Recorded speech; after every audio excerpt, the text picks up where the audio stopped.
Monday Club has a grand tradition of poetry, and no better than this gentleman here. I want you to give a massive round of applause and then be quiet for the Birkenhead poet. Come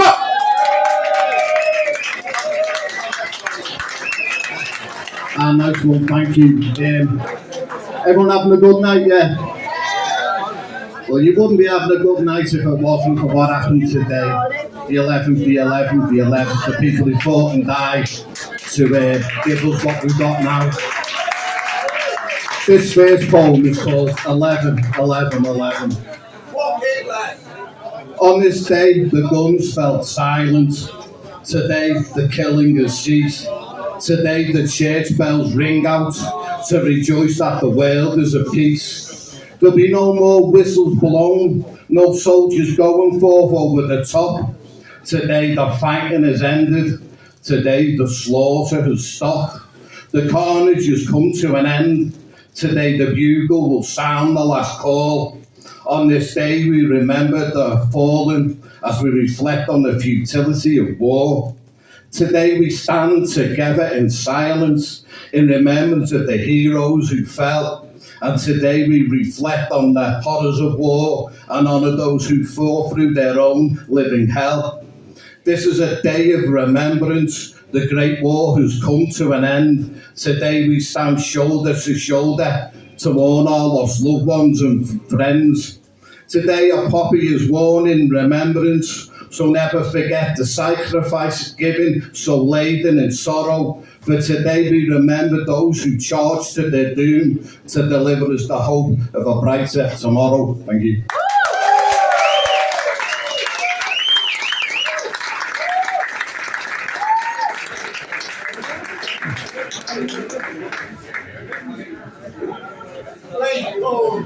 Next one, to me, anyone who served is a hero, even the ones who were cowards, basically, or deemed cowards.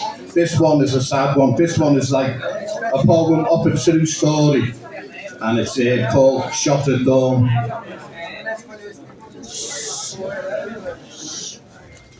Shot at dawn. I'd not yet turned 16, enlisted in the army. I so wanted to fight, to do me bit for king and country, to be on the side of good and right. Both me brothers had signed up, so I defied me dear old mum. I forged their signatures on the enlistment papers. I was foolish, young and dumb. From 15 years to 19 years, I aged overnight, and I sailed right through the boot camp. I was so eager to fight. The things that I know now, I wish I knew back then. I was full of bullshit and bravado, wanting to be one of the fighting men. I was a big lad for my age, but I wasn't very bright. Why didn't I listen to me mother? My mother was always right. I thought I was born to be a hero, to wear medals on my chest. Now I'm not more than cannon fodder. I'm down with all the rest. I soon lost me rose-tinted glasses. They got trampled in the mud at the sight of so many dead bodies, all that carnage in the blood. I'm freezing cold and hungry, too tired and scared to sleep. I've been stuck on sentry duty now for the last 2 weeks. I've never heard anything so terrifying when that enemy barrage fell. Hiding like a rat underground, it was 3 nights of living hell. The ground shook all around us, I was absolutely terrified, and the shells exploded right above the tent shop, and I was buried alive. My eardrums were bleeding badly, my mouth was full of salt and clay. Please God, come down and save me, I don't want to die this way. Then I heard the sergeant in the darkness counting out who was still alive, and when the sergeant called my name out, I laughed, and then I broke down and cried. I don't know how long I was buried. Every second felt like an eternity. And when he finally dug me out that hellhole, something died inside of me. My days collapsed in on themselves. I felt like I was trapped in a mud-laden maze, dazed and confused, lost in the fog of war's damn malaise.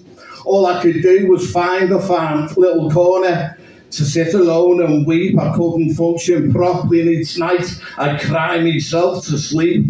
I told the captain how old I really was, but the captain didn't care about my age. He said that all he could go off was what was written on my sign-up page. The captain wasn't bothered about my predicament. He didn't want to hear. He sent me back to the front line with a proper bollocking and a flea in my ear. Sergeant said, if you want to be an hero, son, you'll finally get your chance. The orders have just come in. We're pushing forward for the big advance. I was scared to the pit of my stomach. I was totally terrified, thinking back to the day that I signed up, wishing now I never lied, because I knew what lay above that trench top, and it was worse than bad. The sergeant said, don't be scared, son, keep your chin up, lad. And the sergeant looked over the top of the parapet. Suddenly a bullet hit him right between the eyes. It must have had his name on it. He fell back right on top of me, man. He nearly knocked me out. I was pinned under a dead weight and I couldn't move about. By the time I wriggled free of him, the other guys had gone, mercifully mown down by machine guns as the battle raged on. And then I heard the captain screaming. He was calling out my name. He called me a damn young coward, to my eternal shame. I tried to explain about the sergeant and getting stuck in the mud. The captain was deaf to any reason and the excuse didn't mean no good.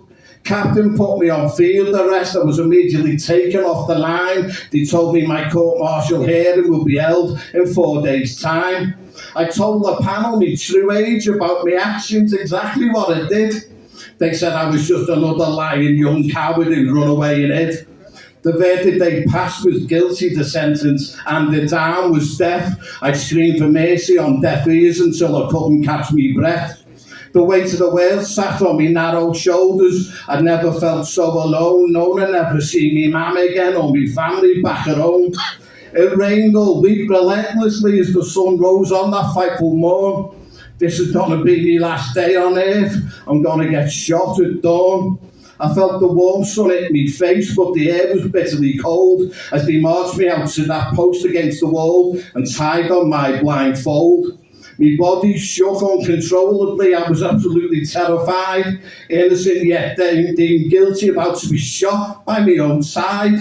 Again, I prayed to God to come and save me, to give me a second chance. And when I heard those words, ready aim, I'm sorry, but I pissed me pants. I didn't hear that final word, fire. I don't think I felt any pain as those bullets tore through my body, time and time again.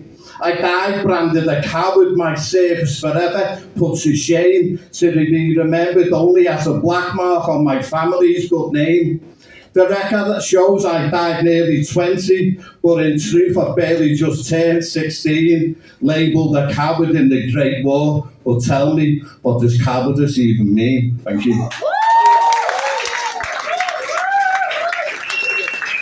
Give it up for the Birkenhead poet there. Beautiful stuff.